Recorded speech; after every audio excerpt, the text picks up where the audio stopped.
My name is Concepcion Quiñones, and I've been living here for 27 years. It's a good neighborhood. It's quiet. It's peaceful. Everybody here helps, especially in the building. We're like a family. The rents are going up. So without the affordable housing, I wouldn't be able to live here. As a local community-based organization, not only do we fight for tenants' rights, but we also can provide the expertise needed to actually produce and create affordable housing. When we started this work, we were organized by neighborhood, geographically, organizing building by building, and that was in the time when the city was basically, when government was retrenching and the private sector was abandoning areas like the South Bronx. That whole environment has changed now.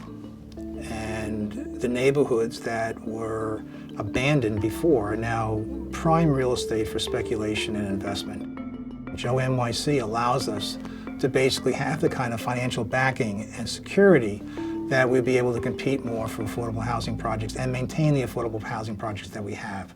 Real estate is a business of scale.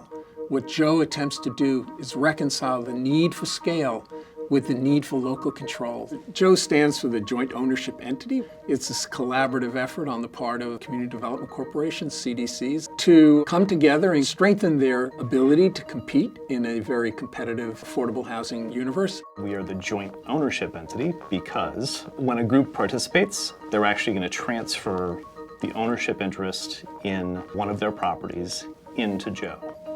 The proposition really is that by aggregating units that had been developed by community development corporations into a common ownership entity, that entity would be strong enough to go out there and really compete with for-profit developers to continue to produce affordable housing.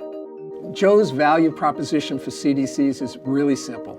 They assign their ownership in deals into Joe, and in return, they receive a seat on the board of directors, one group, one vote, and a pro rata share, a proportional share of the cash flow of Joe based on this formula that they themselves came up with and adopted.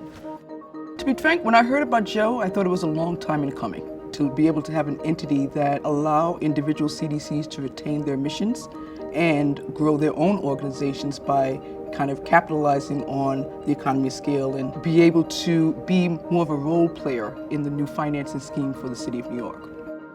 CDCs really are not transactional, they're really about relationships. It's not just about getting the deal done and moving on and earning your developer's fee.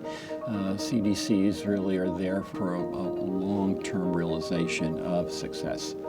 With the Joe NYC, we're going to free up some cash flow, and that will allow the community groups to continue to do their mission and provide the services that we provide now and more. We are very focused on keeping the buildings affordable, even if it means not collecting the maximum rents we're allowed by law to collect.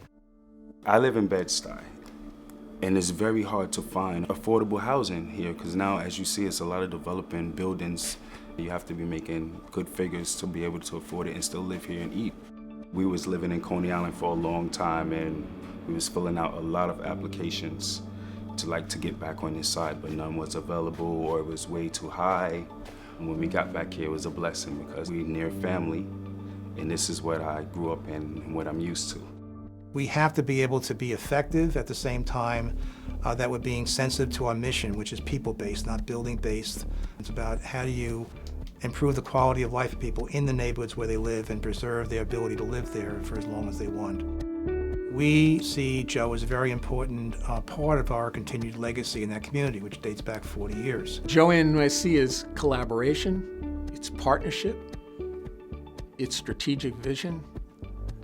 It's an attempt to serve not only the needs of the groups, but the needs of the residents in their buildings, the neighborhoods that they reside within, and the needs of the city of New York for affordable housing, but also for stronger communities.